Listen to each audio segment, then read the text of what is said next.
తెలంగాణ నలుమూలల పేదలకు 4 కోట్ల మంది ప్రజలకు ఈ రోజు కడుపు నిండా సన్న బియ్యం వండి అన్నం పెట్టే రోజులు వచ్చినాయి. అందుకే వేలాది మంది మా అక్కలు మా ఆడబిడ్డలు ఇక్కడికి వచ్చి ఆశీర్వదించడానికి వచ్చిండ్రు.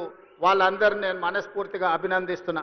మిత్రులారా, ఈ నల్గొండ జిల్లాలో కాంగ్రెస్ పార్టీకి ఉన్న అనుబంధం, ఈ నల్గొండ ప్రాంతాన్ని సస్యశ్యామలం చేయాలని ఆనాటి మొట్టమొదటి ప్రధానమంత్రి పండిట్ జవహర్లాల్ నెహ్రూ గారు నాగార్జున సాగర్ని నిర్మించి నల్గొండ జిల్లాకు నీళ్లు ఇవ్వాలని, నాగార్జున సాగరే కాదు శ్రీశైలం కావచ్చు, ఎస్ఆర్ఎస్పి కావచ్చు, ఆనాడు పండిట్ జవహర్లాల్ నెహ్రూ గారు కట్టిన ప్రాజెక్టులే ఇవాళ తెలంగాణ ప్రాంత రైతాంగాన్ని వీళ్లు తడుపుతున్నాయి. అదే కాదు, ఈ నల్గొండ జిల్లాలో ఈ ప్రాంతంలో పారుతున్న మూసీ నది ఆనాడు కాంగ్రెస్ పార్టీ నిర్మించింది. కాంగ్రెస్ పార్టీ నల్గొండ జిల్లాకు నీళ్లు ఇచ్చింది. ఇవాళ నేను అడుగుతున్న మిత్రులారా, ఇవాళ ఒక ఆయన ఎట్లొస్తాడో ముఖ్యమంత్రి అడ్డుకుంటా ఆయన గోదావరి నీళ్లు తేలేదు అని అన్నాడట. నేను ఆయనకు చెప్పదలుచుకుని పక్కనే కూతవేటు దూరం ఉంది, ఈ పక్కనే ఉన్నాడు. ఆయన ఉన్నది 3 అడుగులు, ఆయన 6 అడుగులు ఎత్తే కూర్చున్నాడట ముఖ్యమంత్రిని అడ్డుకుంటా అని. 3 అడుగులు ఆయనకు నేను ఒక మాట చెప్పదలుచుకున్నా. 3 రోజులు అవకాశం ఇస్తే గోదావరి జలాలు తుంగతుర్తి నియోజకవర్గానికి తెస్తా అని ఆయన పేపర్ల ప్రకటన చూసిన. 3 రోజులు కాదు, 10 ఏళ్ళు మీకు అవకాశం ఇచ్చిండు. ఎందుకు దేవాదుల నుంచి తుంగతుర్తికి నీళ్లు తీసుకురావలేదు? గోదావరి జలాలతోని ఈ ప్రాంత భూములను ఎందుకు తడపలేదు అని నేను అడుగుతున్నా. అందుకే ఆయనకు చెప్పదలుచుకున్నా, అయ్యా గ్లాసులో సోడా పోసినట్టు కాదు గోదావరి జలాలు తుంగతుర్తికి తేవడం అంటే.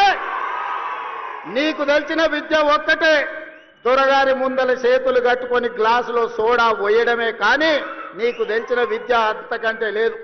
నీ ఊరు మండలం చేసుకున్నావు, మండల ఆఫీస్ అన్న తెచ్చుకున్నావా? ఎంఆర్ఓ ఆఫీస్ అన్న తెచ్చుకున్నావా? పోలీస్ స్టేషన్ అన్న తెచ్చుకున్నావా? 10 ఏళ్ళు మంత్రిగా ఉండి నీ నాయకుడు ముఖ్యమంత్రిగా ఉంటే నీ సొంత మండలానికి ఒక ఎంఆర్ఓ ఆఫీస్, ఎంపీడీఓ ఆఫీస్, ఒక పోలీస్ స్టేషన్ తెచ్చుకోలేని సన్నాసివి ఇవాళ మా మందుల సామెలు తీసుకొస్తే సిగ్గుతో తల ఉంచుకోవాల్సింది పోయి ముఖ్యమంత్రిని ప్రభుత్వ కార్యక్రమాన్ని అడ్డుకుంటానని ఆయన ప్రగల్భాలు పలుకుతుండు. ఏది ఒక్కసారి అడ్డుకొని చూడు, మా తుంగతుర్తి నియోజకవర్గంలో కాంగ్రెస్ పార్టీ కార్యకర్తలు చూసుకుంటారు. గా పక్కనే రామరెడ్డి దామోదర్ రెడ్డి గారు ఉన్నారు ఊరికాడ. మేమందరం ఈ వేదిక మీద ఉన్న వాళ్ళు ఎవరు అక్కర్లేరు. మా దామన్న ఒక్కడు జాడు ఈ నియోజకవర్గంలో కూర్చుంటే అడ్డుకునేటోళ్ళు ఎవరో, అడ్డం పడేటోళ్ళు ఎవరో, వాళ్ళ కథ ఏందో, వాళ్ళ కమామీస్ ఏందో దామన్ననే తేల్చగలడు. ఇవన్నీ నేను మాట్లాడగలను, కానీ ఇది అధికార కార్యక్రమం కాబట్టి ఎక్కువ తక్కువ నేను ఇంకా చెప్పదలుచుకోలేదు. విషయం నీకు అర్థమైతే అర్థమైనట్టే అని నేను ఈ వేదిక మీద నుంచి వారికి సూచన చేస్తున్నా. అందుకే మిత్రులారా, ఇవాళ తెలంగాణ రాష్ట్రంలో మీరు ఆలోచన చేయండి. 10 సంవత్సరాలు పరిపాలన చేసిండ్రు. ఏనాడైనా పేదవాడికి రేషన్ కార్డు ఇవ్వాలన్న ఆలోచన వచ్చిందా? పేదవాడికి సన్న బియ్యంతో బుక్కెడు బువ్వ పెట్టాలన్న ఆలోచన ఎప్పుడైనా చేసిండ్రా? ఇవాళ 10 ఏళ్లలో మీరు ఇవ్వని రేషన్ కార్డు, లక్షల కొద్ది రేషన్ కార్డు మేము ఇస్తున్నాం. కోట్ల మందికి, 3 కోట్ల 10 లక్షల మందికి ఇవాళ సన్న బియ్యం ఇస్తే రేషన్ షాపుల దగ్గర పెద్ద పెద్ద బార్లు తీరిన లైన్లు ఉంటే ఇవాళ ఆయన అంటున్నాడు రేషన్ షాపుల కాడ బార్లు తీరినరని. మీరు గ్రామాలలో రేషన్ షాపులు ఎన్నడూ తెరవలే, బెల్ట్ షాపులు మీరు తెరిచిండ్రు. 10 ఏళ్ల తర్వాత రేషన్ షాపులు తెరిచి సన్న బియ్యం ఇస్తుంటే ప్రతి పేదవాడు పెద్దవాడు రేషన్ షాపులో సన్న బియ్యం తీసుకోవాలని లైన్లో నిలబడి ఇవాళ లక్షలాది మంది, కోట్లాది మంది సన్న బియ్యం తీసుకొని బుక్కెడు బువ్వ తింటుంటే మీ కళ్ళల్లో నిప్పులు పోసుకుంటున్నారు.